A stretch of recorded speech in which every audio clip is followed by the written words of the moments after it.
Hello, everybody. Welcome to this webinar that Belong are hosting on the Power of Events. My name's Jamie. I'm the Chief Executive at Belong. We're joined by a fantastic panel, which I'll introduce you to in a second, and ask my colleague Jenny to share the presentation. We have on this call, we have people just joining, so I'm just waiting for everyone to come in. We've got a good number of people coming in to the call. So that's just happening now. I'll give them a second, and then we'll introduce everybody.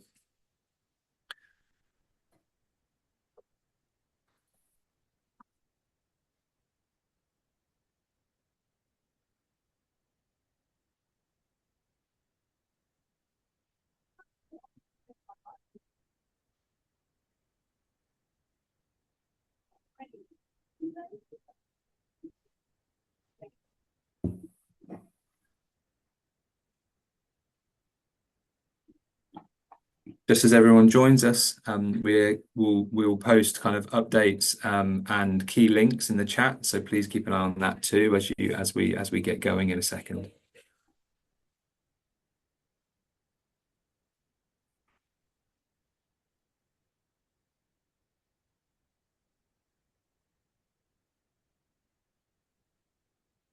Right, I think that's a good number with us, so we'll make a start. For those that just joined, my name's Jamie Scudamore. I'm the Chief Executive at Belong. I'm now going to ask the panel that we've got assembled this morning to introduce themselves. So please, could I ask Ruth, please, to introduce yourself first? Hi, thank you. I'm Ruth Hollis, and I'm Chief Executive of Spirit of 2012. Thank you, Ruth. And Amy, please. Hi, I'm Amy Finch. I'm Head of Quality and Spirit 2012. Thank you, Amy. And Dominic, please. Hi, I'm Dominic Abrams. I'm a Professor of Social Psychology at the University of Kent. Thanks, Dominic. And Sundar, please. I'm Sundar Katwal. I'm Director of British Future, which is a non-partisan think tank and charity working on identity. Thank you, Sundar. And my colleague Jenny, please. I'm Jenny Vine, the Research and Development Manager at Belong Network, and also the co-author of the Power of Events report, together with Dr. Marianne Overson, who's hopefully on the call. Brilliant. Thank you, Jenny. Jenny, could I ask you just to share the presentation so we can make a start, please? How this is going to run is we are going to give you a brief overview of the report, and then we're going to ask our panel of speakers to respond to the findings of the report, and then we're going to have a Q&A. So your chance to kind of ask clarification points or build on points that are made in the findings. And we'll talk about next steps as well. So hopefully you'll get a lot from the conversation. Jenny, if I could just ask you to move through the slides, that would be great. So if I go into the introduction to Belong on the next slide, please, Jenny. So for those that don't know Belong are a network of organisations building a more cohesive society. We do that in lots of different ways, and we deliver lots of projects locally and nationally to do that. It includes running events like this one, training, peer support, research and consultancy. Lots of our work involves working alongside communities, mainly through local authorities, but making the most of the kind of assets each community has to build cohesion locally. Obviously, we've been doing some work in recent months with communities impacted by events over the summer, and we also work with our partners, some of which are on the call today, that you'll hear from, to really kind of amplify our collective voice and try and influence policymakers and government. Jenny, this is an example of the broad. These are some examples of the broad coalition that we've built as an organisation. As you can see, organisations that are both engaged in local delivery, dealing with the realities of communities every day, as well as national organisations to support them, bringing in kind of the specialist skills and insight to be able to help kind of build those local plans and interventions. So yeah, that's us. And if you're not already engaged with Belong, please follow up afterwards. We can see how kind of we can work together as organisations. So I'm going to hand over to Jenny to talk about this great piece of work. Thanks very much, Jamie. And it's so exciting to be launching the Power of Events report. So it's been many months in the research stages, in the different stages of writing the report. We've got a fantastic advisory panel that has supported us through different phases of getting it to this report that you see now. But just I'll say right at the beginning, and I'll hopefully remember to say it at the end, this isn't the end of the story, because we will be producing more resources from this, particularly something like a toolkit, whatever we decide is the most useful thing for people, for practitioners on the ground to actually be able to use and implement what the findings and some of the recommendations. So we looked at Spirit's reports. We could have looked at all 130 different projects, way too many to be able to analyse in any meaningful detail. So we picked out 28 projects from the extensive archive. And this was developed in close collaboration with Spirit 2012 staff who know the projects well. And it's great to have both Ruth and Amy on this call today after this short presentation. So these projects provided really useful information about what makes an event that results in people feeling more connected to their communities and that builds social connection. I'm just playing around with my stopwatch here so to make sure I don't go over time, and because there's so much I want to share with you. So we looked at a range of projects, from large programs such as 2.85 million spent on the whole City of Culture back on 2017 and various other cities of cultures since, to smaller events such as a community carnival and gala in Crook, County Durham, where they put on the Year of the King that was linked with the King's coronation. And these findings were then developed through qualitative analysis, drawing on social capital theory, social cohesion principles, existing data from other places as well, and further refined through a webinar. And that included presentations and discussions with 5 people from organisations funded by a particular Spirit programme, which was Moments to Connect, connecting with some of those big things like Commonwealth Games, like the Eurovision Song Contest, and the King's coronation. So apologies for the size of the print on this slide, but I just wanted to make sure that I got in the methodology. So we used a 2-stage analysis, qualitative analysis. So the list on the left was the first stage, where we're looking at the broad themes that were coming through from the data on this massive Excel spreadsheet. Anyone who does research probably knows the delights of massive Excel spreadsheets, unless you've got much nicer programs to work with. And then we refine those down using the existing theory and seeing how it would fit in there, and especially with the themes around bonding, bridging, and linking, which are so core to how we think about social cohesion. So I'm going to go straight to the recommendations, because I want to make sure I've got time to go through those in a nice, calm way, as opposed to racing through. So the findings are going to be the last set of slides, because I really want you to go and read the report. So really important that I enthuse you with the recommendations that came out of the analysis. So understanding people and place, absolutely vital if we're going to have communities that trust each other, that trust government to be working in their interests, that trust services to be able to deal with the issues that they're presenting. So we had clear aims to involve local people in event design, was one of the issues that came out really strongly.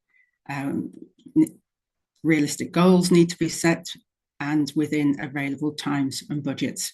So those are some of the basics of running an event, but what makes it social cohesion specific?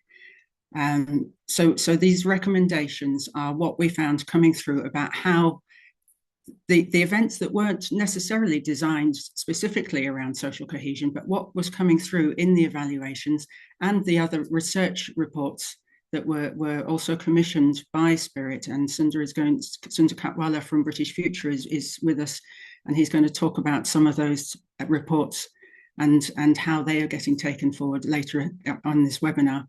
But we found that co-design approaches need to be used in order to ensure buy-in from local communities and groups. If you have something just winging in that's got a fantastically professional team, but it's not engaging with the place it's in, then it's losing a whole element that can really build a sense of social cohesion and connection. And alongside that, funders need to encourage time to be spent building networks where these are underdeveloped. And that sometimes requires additional funding if people haven't got good networks into all the different groups that need to be involved in an event for it to be really making the most of bringing those people together. You might have a loneliness group, you might have a group that's teaching people to learn English, you might have a sports group. All those different groups might not talk to each other, and it takes time to build those networks. So we're really emphasising the need for that time to be built in, and budgets available for upskilling to embrace social cohesion aims. And we'll talk about that a little bit more later on, because volunteers are often crucial to the success of any event. And then we looked specifically at different evaluation methods. So a lot of the projects had fantastic evaluations written about them, and those evaluations were thought about right from the beginning of the project. Others were less able to really pull together the information that would both tell us that the details of how many, who, what sort of person walked through the door, those more quantitative sorts of information that you get, really important to capture all that, but also the qualitative process that people went through by being at that event. And what we recommend is that all events are evaluated using measurement techniques that are fully accessible. This might be bread and butter to some people, but it's not necessarily obvious, especially to groups putting on an event for the first time. So for instance, making sure that disabled people can access everything, that people with English as a second language are thought about, and language is as simple as it possibly can be, and that monitoring is designed to capture the wider community benefits and organic developments that contribute to social cohesion. And by organic developments, it's like the things that you don't necessarily expect, and they can be really important for those wider benefits of social cohesion. And some of that is around steps towards bridging divides and encouragement to connect with decision makers, both at the local and national levels, and to make sure those are recorded and evaluated as part of the wider gains. So often it's like, did we get the stage right? Did the sound work? Did the band turn up on time? Did the artists do what they were going to do? Did we get so many people through the door? But actually the quality of the experience and how that built connections is vital to capture if we're going to really understand the full benefits of any event. And then just continuing on, more process evaluation. So that's really what I've been talking about, not just the numbers coming through the door. And what that can also do is really help us to understand how the skilled and experienced work of community event organisers can be more fully appreciated and understood. It's not easy to put on an event that is really truly maximising the social cohesion and connection benefits.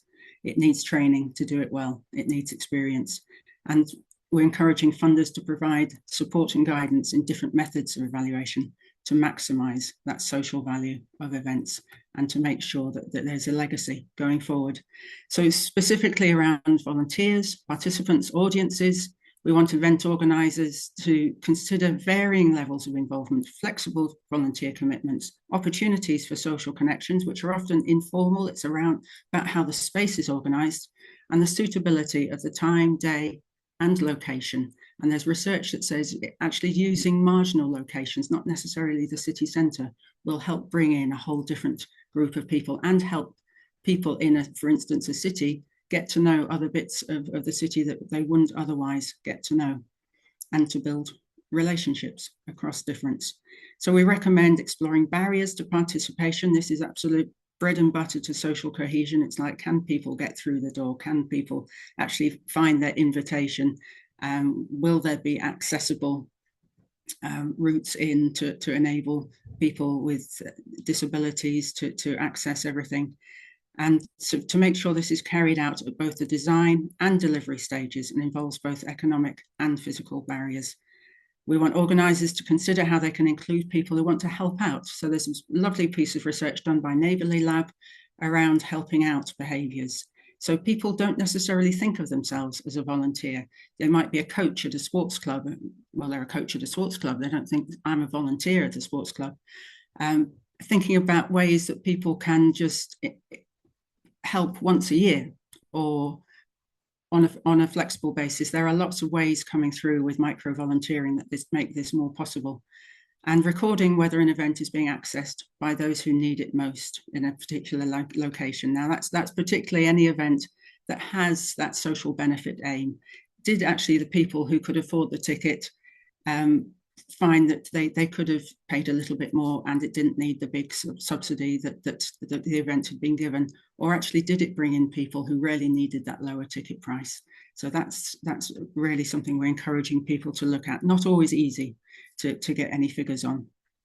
We want to be building into events safe spaces for informal interactions across different. There's some fantastic research, particularly by Festivals Connect, being done by the University of the West of Scotland. And they amongst other researchers have found that actually sometimes it's those spaces in between that can build the best conversations. It's like having the conversation around the photocopier if you work in an office. And then on to creating a legacy from events. So Spirit 2012 focused on creating a lasting legacy, and it did an absolutely fantastic job. It was a delight to be able to analyse these projects because so much had been thought of the diversity of the projects, the breadth, taking in all 4 of the nations, and all the strong partnerships and collaborations that they encouraged was fabulous and makes a very rich archive. And we're delighted to be a learning partner, and Ruth and Amy will talk more about that after my presentation. So we recommend that other funding bodies open their archives to share learning, because there is so much there, and we really need that evidence base to show that it's not fluffy to spend money on community events. It's actually really core to helping people get to know others, where they live, build that sense of identity, build that sense of sharing something across difference, to build in training and peer networks so that they can be encouraged to build ongoing social connections. It doesn't all just disappear at the end of the event. That partnerships are developed and supported and built into the social infrastructure of each locality so that the relationships and knowledge can be passed on and developed.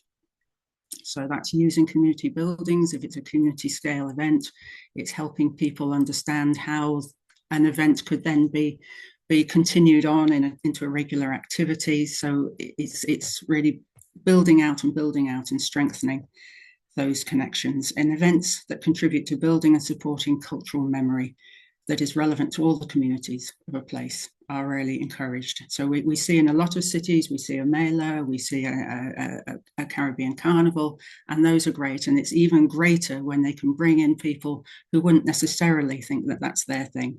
And your traditional community fair that maybe has been going on for generations, for that to be a place that people from different community backgrounds might think, oh, I'll be welcome there, and to encourage them along and maybe run something and make it more diverse. So now we get on to the key findings. I'm not going to attempt to talk through them all. I've got 3 minutes left.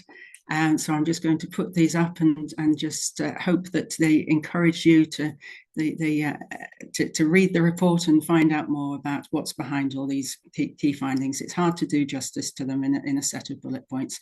And some of them even look a bit contradictory in a set of bullet points, which is upskill people because it's not easy necessarily to get it right.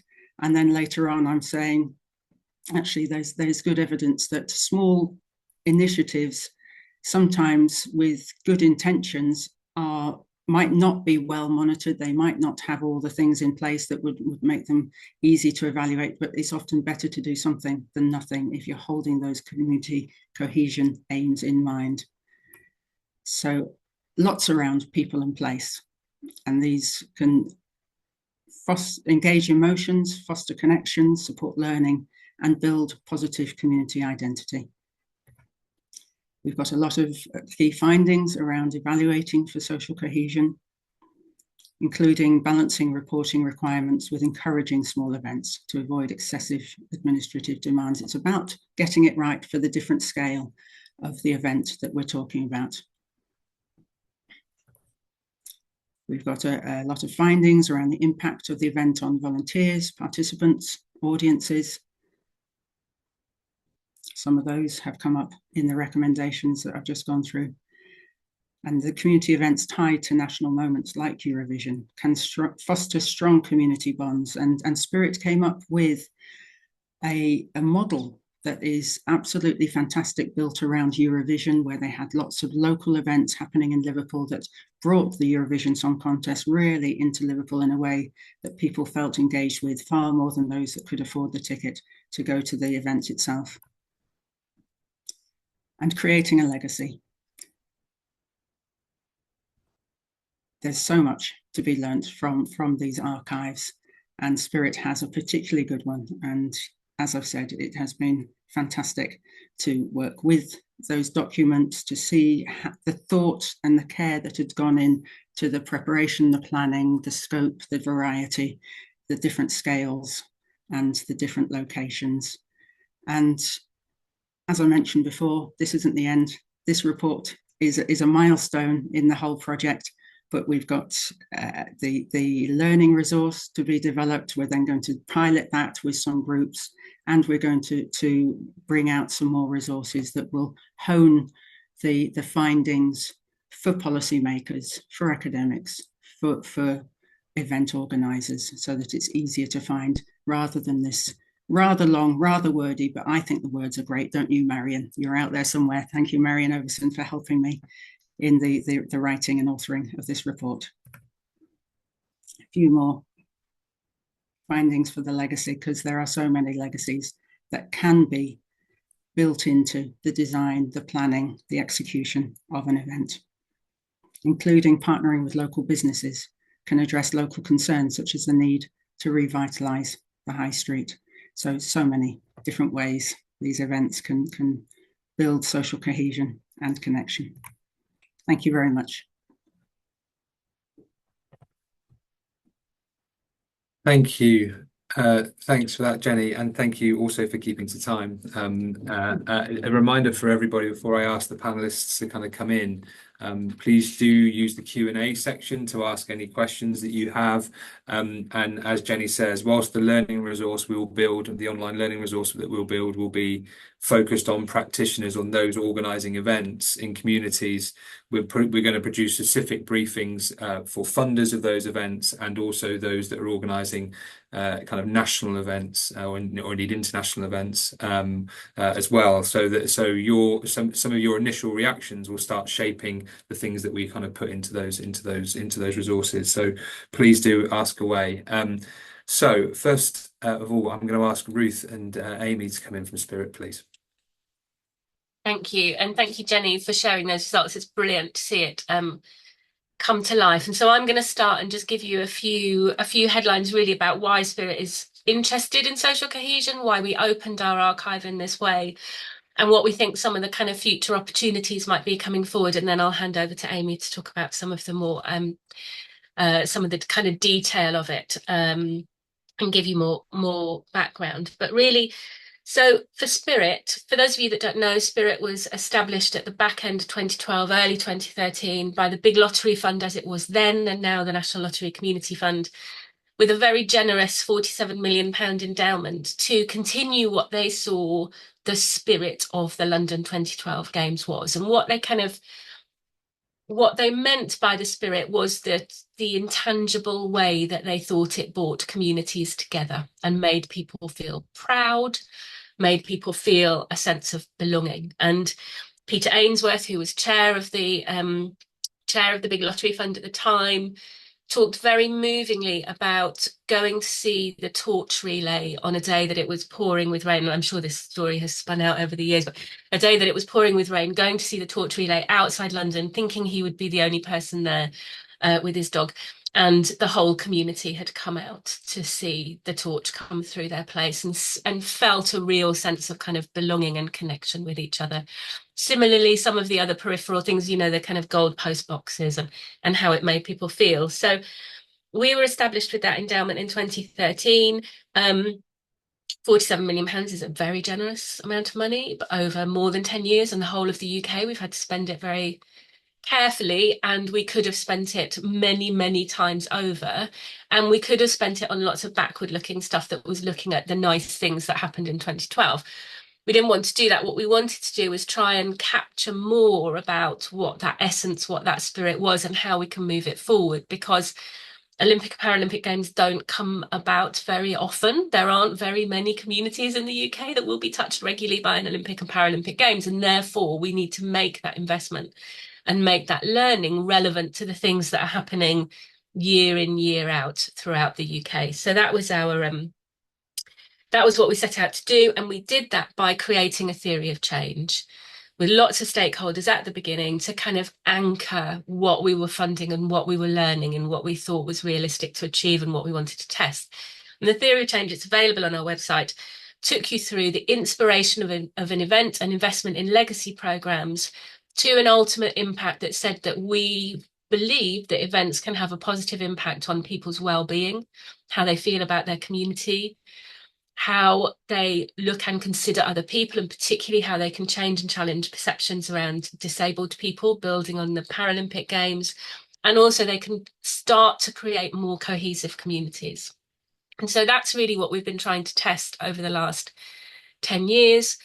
Obviously, the UK is quite different to how it was, and the cohesion challenges now are very different to the cohesion challenges in many ways than they were 10 years ago. And one of the things that's fascinating for us at the moment is to see the opening ceremony of the London Games being held up as this kind of totemic moment that people still talk about feeling connected to, still talk about seeing themselves and their communities represented on the global stage. And for us, the challenge really is that's it's brilliant that still lives in people's memories. It's fantastic that that's still resonant. How do we then start to use events to create something tangible in terms of bringing communities together, both intentionally and unintentionally? So a lot of the projects that Jenny was able to mine looked at projects we had funded where we were intentionally trying to bring communities together, and there's lots of really rich learning in there about what did work and what didn't work, because we've had some projects that, you know, we've had to kind of switch quite quickly because they didn't work perhaps as well as we'd envisaged, and we've, you know, taking a test and learn approach to things. There's also projects that have unintentionally done it, and that we also want to learn from that. So we had a program called Get Out, Get Active. You know, often big events have physical activity as part of their legacy, increasing physical activity. One of the main outcomes from that program was how connected people felt to their communities from a physical activity program. So how do we start to think about that step further with legacy programs that might not initially intentionally be about social cohesion, but can have really strong social cohesion aims once we start to think about it. And we've got some really interesting opportunities coming up. So Bradford City of Culture in 2025, Glasgow is going to host the Commonwealth Games again in 2026. Invictus is coming to Birmingham in 27. We've then got the Euros coming to the UK and Ireland in 2028. So I think there's a lot to play for in terms of big events. There's a lot of rich learning in the work that Jenny and her team have done on small events. Some of the interesting stuff for us is about how you bridge between the two. And I'm really pleased that our archive is able to create such a kind of rich wealth of information for people. What I would say is we're not the only people funding in the event space. Lots of brilliant work going on. Arts Council, Sport England, other national lottery bodies, private funders that we hope this archive will, by opening this archive, we can build on that learning and build out from others, because we're certainly not the only people in this space, but being a spend out trust does mean that we have a bit of a responsibility to look back and look at the whole as we move towards closing at the end of next year. So I'll hand over to Amy at this point to talk in a bit more detail. Thanks, Ruth. I just want to make 3 points reflecting on the process that we went through to select these projects, and then the findings that have come out. So I want to talk a little bit about that mix between of scale and the mix between the major and the small event. a little bit about the tensions that Jenny mentioned coming through the findings, and maybe intentionality, and a little bit about evaluation, which we can maybe pick up again in the Q&A. So the first thing, one of the things Jenny, Marion and I were talking a lot about was scale, and what's a useful scale to look at when can you really put a major event like Eurovision or a Commonwealth Games and in the same kind of category as the community events that are happening, fetes and festivals, and we funded across those different scales. Actually, I think once you dig into the report, you'll find that Jenny is drawing examples from events of widely different scales within the same point. And there really does seem to be ingredients about coming together across difference, looking at partnerships and the way that events can accelerate outcomes that happen no matter what the scale. And as Ruth said, that mix between a major event and a community event is something that we've looked a lot at. So a couple of the projects, just to highlight there on that, Canley Parade, which is where many of the beautiful photographs come from in the event, was a project we funded because of the Commonwealth Games in Birmingham. It came about because Warwick Arts Centre and a residents association in Canley wanted to do something connected to the Commonwealth Games. But that is a community parade that has happened annually over the course of 4 years within Canley, that community, but that connection to the Commonwealth Games is really important. Another fantastic project featured in the report is Our Lives, Our Legacy, was a project delivered by Springboard, a Belfast organisation, bringing people together, young people together across the sectarian divide. Now that work happens a lot in Northern Ireland, and Springboard are a real leader in this space. This project was connected to the 25th anniversary of the Good Friday Agreement, and the way that event and that the national opportunity offered to platform the project because of that anniversary was really, really important to accelerating some of the outcomes. And there's many more examples I could bring from the report. The second point I wanted to make was about the tensions, and Jenny spoke a little bit about this. So in some of the recommendations, we get the sense that we don't want perfect to get in the way of good, and we really want these community events to be happening. They have a really important role, regardless of if their evaluation plans are really robust or they've got some of the higher level social cohesion outcomes built in. On the other hand, we get this idea that we have to be really intentional, and we need to not assume social cohesion will happen unless we've thought about it carefully, unless there's training in place. And I see there was a question about if we do this badly, then can we see examples of where harm has actually come from the event, whether people have been actively excluded from it and things. And I think that does feel like quite a big tension coming out the report, and it's really interesting as we think about dissemination of this. How can we encourage events that are happening anyway to be a little more mixy, and how is that different to intentionally planning in social cohesion outcomes because there's a divide in the community, or things are a little more febrile in that community, things like that. And so I think those events, they're both valid things to do, but the approach that you'll take depending on what your aim is really different, and you get a lot of that through the report. My final point was just going to be a little bit about evidence collection. And again, Jenny and Marion were reviewing reports with wildly different evaluation budgets, evaluation approaches.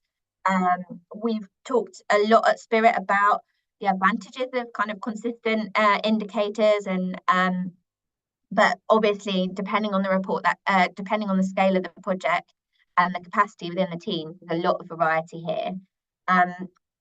I think there's some really practical things that we can do to improve evaluation of this sort of event in a proportional way. And I think key for us in transitioning this report to a practical tool or toolkit is giving some more information at scale.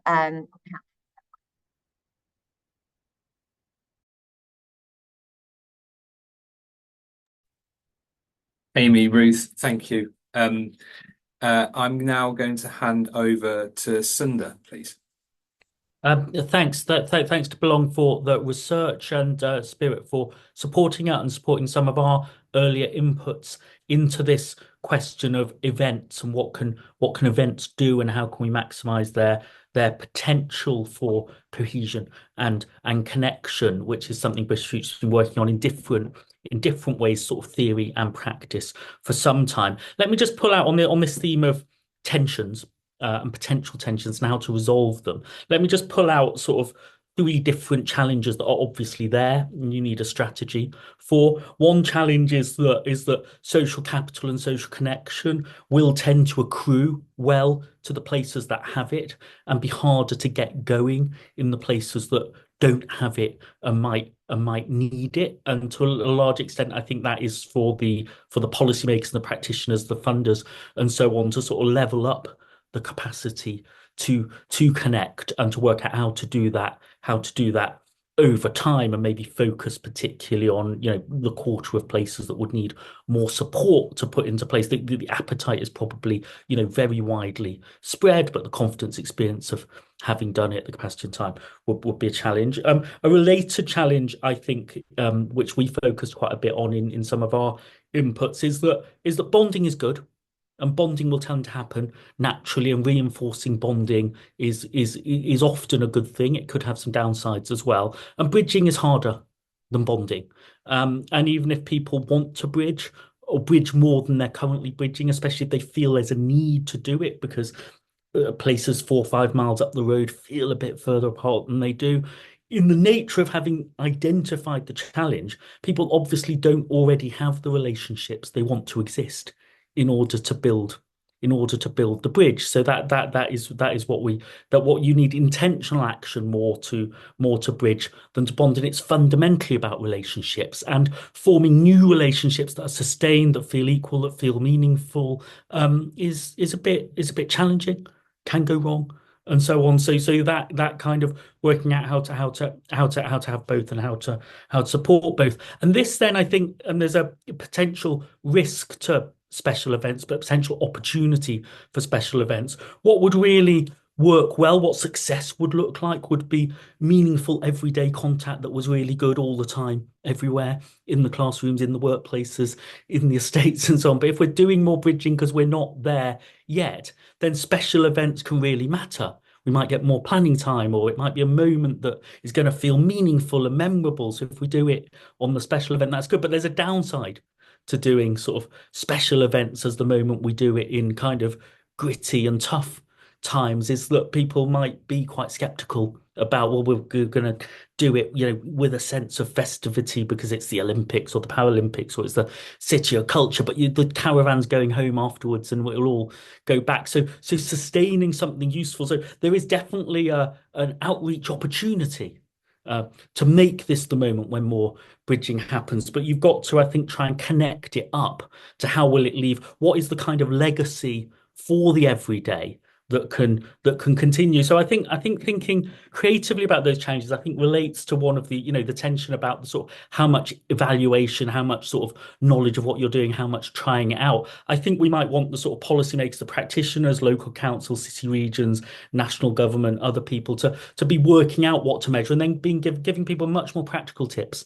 about, like, if you're worried about how to find a relationship, have you done this? 2 things that I think have a particular value as responses. One would be to find recurring special moments that already exist or that could exist, or that exist but aren't used for a particular purpose, and then to experiment with those over time to learn, to adapt and to evaluate. And you can use the ones you've already got, and you can also create more. And I'll give an example of trying to sort of create something that was already there but make something different with it.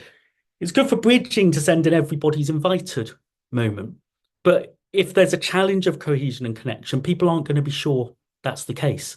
And they're not going to be short in different ways. If it's a Mela festival that is very important to the British Asian communities and they want to send in everybody's invited message, it might take some time to get it across. You need some people to take up the invitation so other people know that the invitation is real. So how you take, say, a minority framed event and show that it's for everybody, that might be particularly important in an area of medium diversity or low diversity. Whereas in a place like sort of Leicester or Bradford, it might be easier to have a theme and say everyone's invited to the fireworks. We're doing this together. It might be harder in, say, a place in the northeast of lower but growing diversity. Everybody's invited is also slightly difficult around things that sound like they belong more to the majority over time. Big royal events or Remembrance or St. George's Day in particular. It might be particularly valuable if you could get an everybody's invited sense to things that are about either local identity, city identity, or national identity. But people might be saying, really, is it true?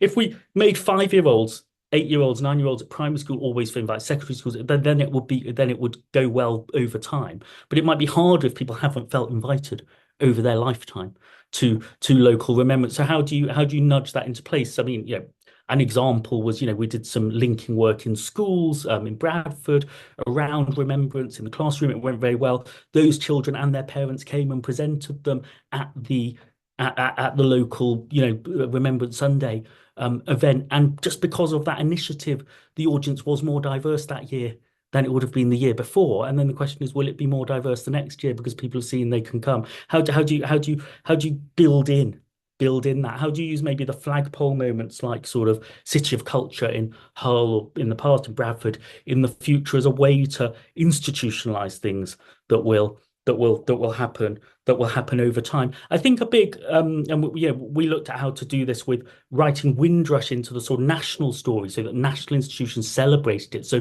local groups that have been doing it for a long time felt part of something bigger and wanted to, and places that were starting to do it for the first time, do more of it in Cornwall, more of it in Cumbria and so on, a part of a bigger moment as well as it happening over time. So there are ways to institutionalize, I think, the aspiration to do more and keep coming back. And then instead of having a sort of burden of evaluation of, have you done all the evaluation, actually you can build networks of people talking about how it's gone and how to do it, especially if it's something you'll come back and do every year. So I think policymakers could choose some of these things that come round a lot, the cohesion opportunities of St. George's Day, and talk to people who are already confident about how to do it, and then talk to people a bit anxious about whether that will work or not, about how it goes. And it goes well if you get it right. I think the implication, this might be a good thing for Dominic to reflect on as well. We can't get events right and events for connection and cohesion unless we've got a connection and cohesion strategy right generally, and then we work out the bit that events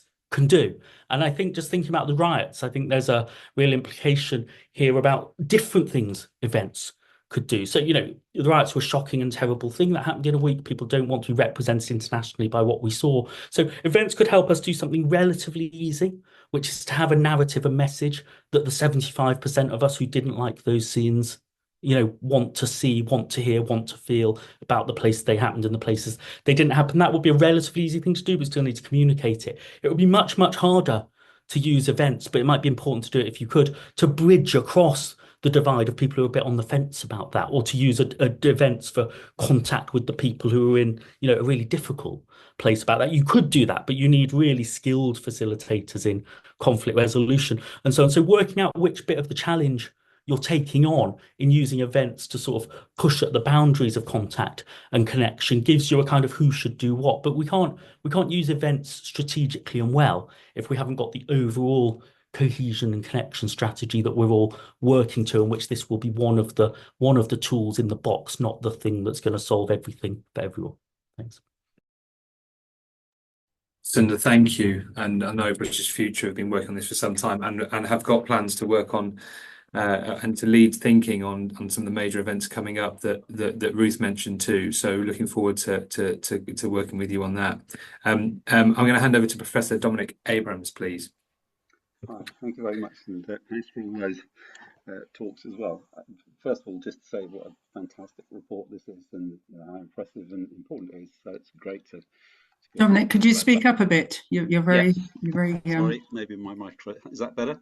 That's better. Thank you. Yeah. Okay. So yes, delighted to be able to talk about this great report. Jenny sent me a long list of questions to address, which I'm going to address with one word, one sentence answers, and then go on to make some general points. So I'll lead you through the questions and what my answers are, and it'd be interesting to see what other people think too. So one was, what was the most striking sort of thing about the programs overall? And actually, I think the most striking thing for me was that there's not just one single type of impact, but there's a huge diversity of impacts across these events. And the capacity to have all of those different impacts is itself very impressive, and something that we need to hang on to. That, you know, there's so many different ways in which events can contribute to building social cohesion. Do we have a clear enough understanding of the potential impact of our programs in relation to cohesion-related outcomes? No, I don't think we do yet. We're getting there, definitely. There's definitely more to be done, though, and I think it needs to be done in a more systematic way. And by that, I don't really mean everything has to be evaluated or you know, all the time, but just that what is done to give us a clearer picture needs to be done in a more systematic way in the future. And I think there's reasonable prospects for that happening as things develop in the future. What are the biggest barriers to achieving much more of this impact? And I think, you know, as we've heard really from the other speakers as well, it often comes down to the availability of people, expertise, time, and continuity. Or to put it another way, is there an infrastructure that supports those things being in place?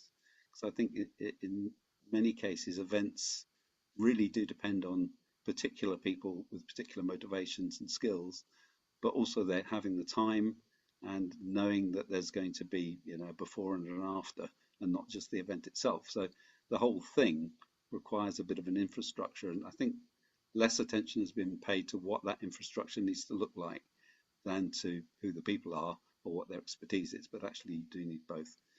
What can enable and support the sector to have greater impact? Well, I think embedding that expertise not only in event creation and management, but also on the social outturn of events, whether intended or incidental. So we actually do need to acknowledge and draw in people who have actual expertise in understanding social impacts, to either to advise or to contribute and be part of the planning of such events if it's going to happen effectively. Both, I think, to capture the upsides, the benefits, but also to really be aware of the potential risks of groups being excluded or things backfiring or being received badly and so forth. What partnerships do we need to build at a local place-based level? I think actually expertise needs to be both kind of top down. I mean, sometimes you need somebody who really knows how to plan a major event, but also bottom up in the sense that you really do need local cohesion ambassadors and organisations, ideally supported as part of building this overall social infrastructure for the longer term. But they need to be involved right from the start as well for these things, I think, to be as successful as they could be. Methods and approaches, which are very variable for larger and smaller scale events. But actually, I think although the differences in scale matter, and I think as Amy said, you know, similar opportunities and challenges actually bear at all levels, e.g. in the design, the implementation, the monitoring and evaluation, particularly where you're thinking about the precursors and the longer term consequences rather than just the immediate impacts of an event. So really understanding the context as well as the legacy and the future implications of events. I think all of those things relate to both sort of national scale and local scale types of events. The most important steps that community-focused organisations should consider when planning an event, I think presumably this really means the involvement of those groups or key players from those groups from the earliest feasible point in the developing and planning of events, and ensuring a role and continuity of that relationship throughout. It may not be with the same particular individuals, but with the same sections of community, with the same representatives or people from those parts of the community, making sure that connection is sustained all the way through the process, from developing and planning to implementing and indeed celebrating post-event. Some more general points then. What has this report contributed to our knowledge and our understanding, relevance to policymakers? I mean, I think it's a really superb and very kind of open account of what and how we can learn from evaluating the social impact of events. It's unique, I think, in its scope and breadth. I think, many thanks to Spirit for taking this on. I think it's fabulous, particularly timely, I think, given the continuing pressures towards financial constraint. And here we're able to emphasize the nature of events as investments in society, not just things that happen, and show that the enduring benefits are invariably more significant than the costs. It's a vital contribution, I think, to making the case that investment in our social and cultural infrastructure is just as important as investment in buildings and roads. And it is, after all, people that make the vibrant and productive economy. And so if we can establish stronger and more optimistic and cohesive relationships among people, we have a much firmer foundation for a successful society and economy. How's this knowledge going to be taken forward? What can we do both in developing the evidence base and applying policy developments? Well, an important conclusion for me, I think, was that the impacts of events can be measured both qualitatively and quantitatively, but there is a balance to be struck between recording these impacts and the effort and investment in the impact itself. So in some cases, evaluation might be absent or extremely light touch, whereas in others, it needs to be more systematic and comprehensive. And sometimes maybe it doesn't need to be done by the event creators themselves. For example, if you have multiple small-scale events in a place, then maybe it's down to the local authority to do an annual evaluation of the overall impacts of all of these events together, rather than to worry about the particular impact of each individual event. Maybe that would be more helpful for everybody, also taking the burden off the event organisers themselves. We need to be clear about the goals of these events, though, because sometimes it's just to entertain or inform rather than to build social cohesion, and there's nothing wrong with that. And I think we will get ourselves into trouble if we try to make every event to be about building social cohesion. It may do incidentally, but it certainly shouldn't be required of all events. But on the other hand, where we do think social cohesion is either a likely outcome or a necessary outcome of what we're trying to do, then we definitely should have something that enables us to establish whether that has happened. And that does, I think, point to needing a nationally available toolkit for evaluation, so that we can understand what these impacts are and to understand how they work. Different types of events work in different places. We obviously wouldn't assume or expect that all events of any particular type would be equally effective in different places. Things have to be tailored to their context. And finally, something on the wider environment in which social cohesion research is relevant. I think more broadly, building social cohesion is a long-term project that requires efforts at multiple levels, but most importantly, cooperation between levels and agents operating in this space, from local to regional to national.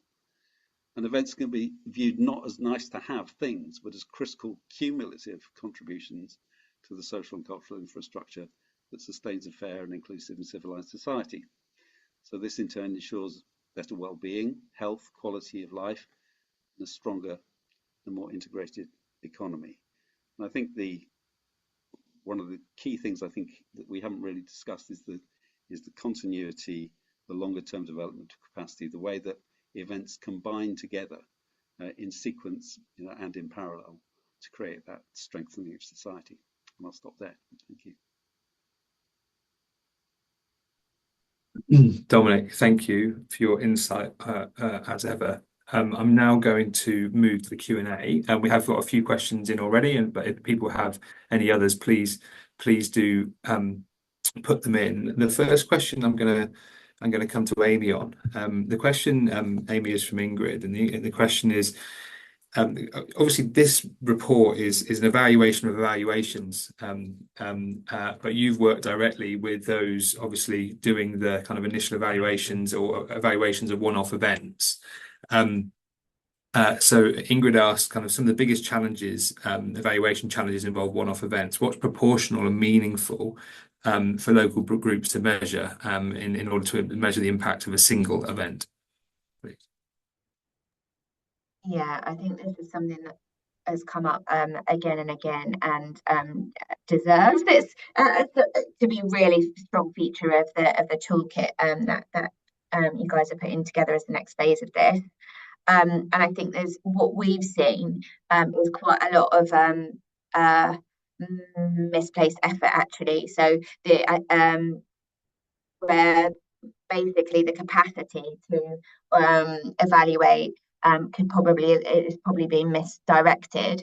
And in some cases, the single best thing that the community event organisers could do is look at who's coming and get a better handle on the demographics and whether or not that reflective of who they wanted to come, or across whatever division or diversity that they're looking at. And then just a shout out for the social value of events toolkit that UWS put together for us, which I will put a link here, which was basically some advice on typical ways that social outcomes can be measured in events, with a 2-page template for community organisers to put together to think through, okay, what is our core aim? What are the key things that we think we want to zero in on? And it just kind of directs attention to more of the theory of change, I'd say, for the event, and narrowing that down. And I think people, both Cinder and Dominic's comments were really clear on matching the intention of the event to the evaluation strategy, really. And I think that would be really, really key. If you are putting on the event, as Dominic said, and it's great and it's to entertain and things like that, is a really comprehensive social cohesion measurement plan what you want to do. No. And one of the biggest things that our event evaluations have struggled to do is to follow up afterwards, to find out, have connections been maintained, have any new friendships formed. That is going to be really, really hard, and is that realistic to do? Could you actually focus more on, did you talk to anyone new today, and things like that? So I think we've seen some really, really good practice and examples and mapping of new connections made and things like that. We've seen some really good qual, but we've also seen a lot of best intentions effort that I think has not actually generated as much that's useful. Just one more thing on that, Denny's point about process evaluations. There is so much that could be done on that, on the how, that might be a little bit more realistic for people. Thanks. Amy, thank you. And it was a helpful reminder that, as Jenny said, this is the midpoint of this work. This isn't the end. We've got kind of the production of those learning resources to come. And if there are tools like the one that Amy mentioned is going to put in the chat that people are aware of, that are on the call, that they think should absolutely be included in that and we should signpost to, please can you share them? And indeed, obviously, with this largely focused on 28 events that were funded by Spirit. There will be other evaluations of other events elsewhere that we are not aware of or have not seen yet. And they may confirm some of the recommendations, or indeed they may challenge them. And so please do, if you are aware of those, please share them with us at hello@belongnetwork.co.uk. If I could ask one of my colleagues maybe just to share that email address in the chat as well, that would be very, very helpful indeed. I'm going to come to Sunda next. Sunda, I'm going to ask a question that's come from Tracy and around how to best integrate kind of national, international events with community-led events, and how we might best approach that. I mean, there are different ways. There are different ways to do it, but I think thinking about the biggest national events, 4, 5, 6 a decade, 1 or 2 much bigger, as opportunities for community events to be part of something bigger, and planning that over time works very well. But you need to do that over time and maybe build things up, knit things together, do things afterwards. I think a very good example of that balance was the 1914 to 18 centenary in 2014 to 18. It probably had 3 very big moments around. It's the centenary of the start, it's the centenary of the end, it's the centenary of the Somme. And there was a whole set of very localized events at different times, but there was a sense that people doing very historical things, people doing culture and arts things, knew they were part of something bigger. We haven't, for example, we've got a very big opportunity around the 80th anniversary of VE Day next year, but we haven't got quite that same infrastructure as to how that would that would fit together. The other one that I think has enormous potential if we got it right over 2-3 years is that the Euro 2028 football tournament, because it is co-hosted, England, Scotland, Wales, Ireland, Northern Ireland, isn't going to host matches now, but it needs to be felt to be part of it. There's a way to be doing things for the 2 years before and the 2 years afterwards, where the sort of showcase moment where it turns out to be about the sporting event once it kicks off is actually, is used instrumentally for a set of other things. But if you haven't got the buy-in to do that, about what's going to happen in, say, 2026, you won't get the benefits out of it in the year itself or in the couple of years afterwards. So I think those are useful things. I think I would just, the reason I was talking about a recurring pattern of events is that you can do different things year in and year out with remembrance, and then dial it up further when there's a very big anniversary, and you can learn and adapt and so on. And the problem with putting it all into the sort of once a half century event is you don't quite have that knitting together of the organic things that can continue. Great, thank you, Sunda. I'm going to ask a question that's come from to Jenny around from Ingrid around how events might potentially cause harm. And so Ingrid has just asked, did we find evidence that events can cause harm to social cohesion and connection, and what can event organisers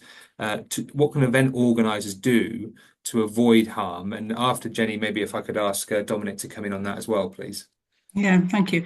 I mean, I suppose it's one of the things of evaluations is they tend to look for the positives. so it's going to be a very mean evaluator who's going to say, "And this, they got this wrong, and they got this wrong." And there's going to be subtle sort of hints towards that. But where there was, throughout the archive, there are opportunities where it could have gone wrong. For instance, around the Eurovision Song Contest, there is a clear aim to involve Ukrainian refugees because they were being hosted in Liverpool in place of Ukraine that year. And if that hadn't been done well, then it might have really backfired on people feeling more alienated towards the refugees, or the refugees feeling more alienated towards the city of Liverpool. It was done well, so that's an example where there's lessons in the way that it was done that can be picked up by others to follow. And then I think there's also a question of scale. So if something's done on a big scale, there's an expectation and a lot of thought and a lot of planning, and a lot of resources are available for things to be really thought about and to be done well. If you're at the other end of the scale, for instance, organising a street party as we do in our street, I think there's so much more forgiveness, if you like, from people thinking, well, it didn't really include me, I didn't feel very much part of it, but so what? It was just a handful of neighbours. Maybe we'll have a nice event of our own next week instead. So there is something about how do people feel connected already to those structures that may be organising or commissioning the event. So people might be in a place where they think, oh well, the council's never done anything right for me, so why would I want to go to this event?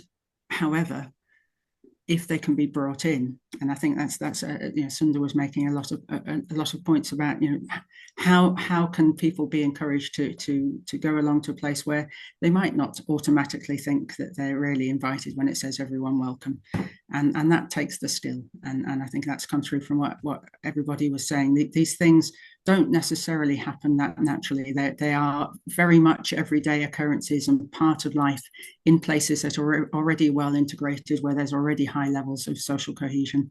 They don't happen so automatically, and it takes an effort, it takes skill, it takes facilitation to get that to happen. So harm can be done where people are not even recognizing that they're leaving people out when they say everyone welcome.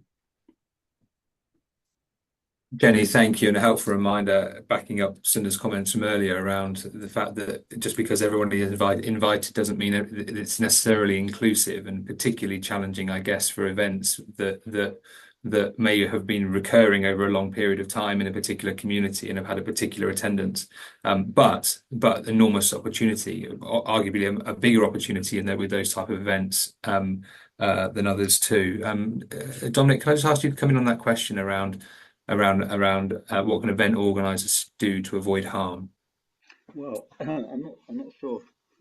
I think many events aren't intended not to cause harm. I mean, some of them are entirely about intra-community building. So think of a football supporters club, for example. I mean, it's building a huge sense of cohesion around its rivalry with other clubs.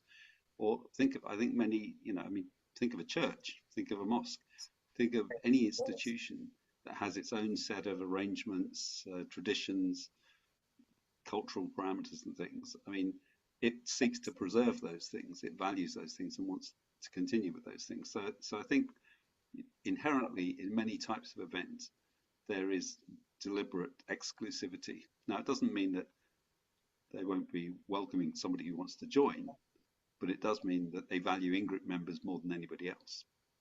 So I think that's one general obstacle that we have to figure out how to get past and round. I mean, I think it's, I suppose the main thing I would say is that events that focus on interests and activities and shared experiences are the ones that are going to help us create bridges between people. And I think of something like, I don't know, the Cambridge Folk Festival. It's been running for about 50 years now. It was founded by a group of people who all loved folk music, but they ranged from university professors to firemen to all kinds of people were involved in that, and people from all nationalities, and it grew and grew and grew. And there's a huge sort of community of people, activists, really, volunteers and professional workers, who've sustained that festival over the years, who all know each other, who like to meet each other, and who have themselves huge and diverse networks.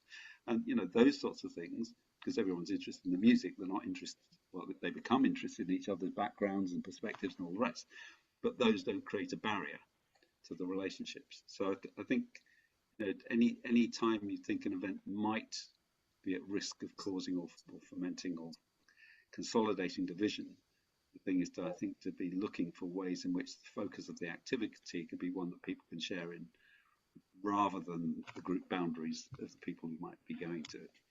But I think we shouldn't be naive about the fact that many events are not intended to build broader social cohesion. They're more about bonding than about bridging.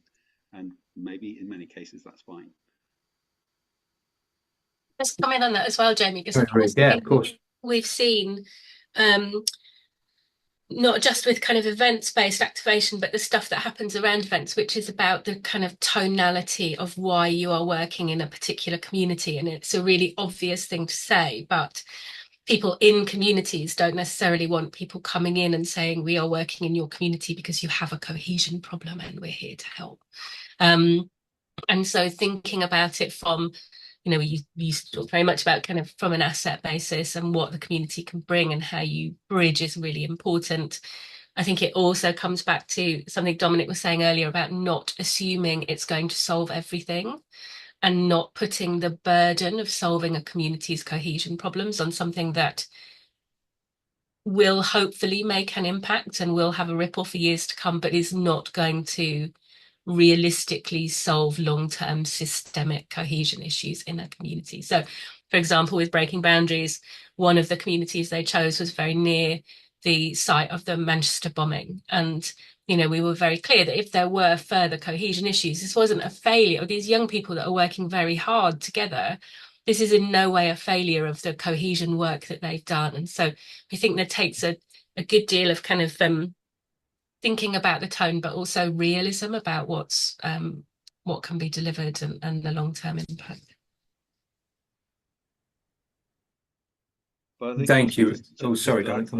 I mean, I think also there's the problem that often it's important to build a community from within to begin with, to enable it to feel empowered to do things at all, anything at all. And so actually, creating that community first is an important step, and then then you need to work on the bridging part of it. It can't all be done at the same time, I don't think. So it really depends on where you are in the phase of a community or group's development, figuring out what type of event might best be needed or might serve best. Dominic, Ruth, thank you so much, and backing up several themes, I guess, from the report, not least that events can be incredibly good value for money in terms of building cohesion if they are set within a wider context of a cohesion strategy for a place. And an investment is made in the process of how you go about it. You have to know the community first to have any chance of dealing with any particular cohesion challenges or making progress in that way. I think also, I know it was mentioned in passing, but I think one of the things I just wanted to highlight before we close up was one of the benefits of Spirit being as Ruth describes, a spend out trust, is that they can take risks that others might not have been able to as funders in the past. And I think opening up the archive and the recommendation around that is a really powerful one, to say, look, opening up the archive doesn't mean to say everything has to have gone brilliantly, as is the trap we often fall into if people are kind of chasing money and around that cycle. And I think it's just for those on the call that kind of come from a kind of a funding position, I think it's just a really powerful point to bring out. Well, thank you all for joining, and thank you for your questions. As we said before, we will obviously please read the report. We all took different things from it ourselves, and so I imagine you will too. Will do too. We will share learning resources as and when they are ready. But please read it and sign up for our updates. And we will see you all again soon. And thank you to our panelists, particularly for their time and their insight on the project. Thanks all. See you soon.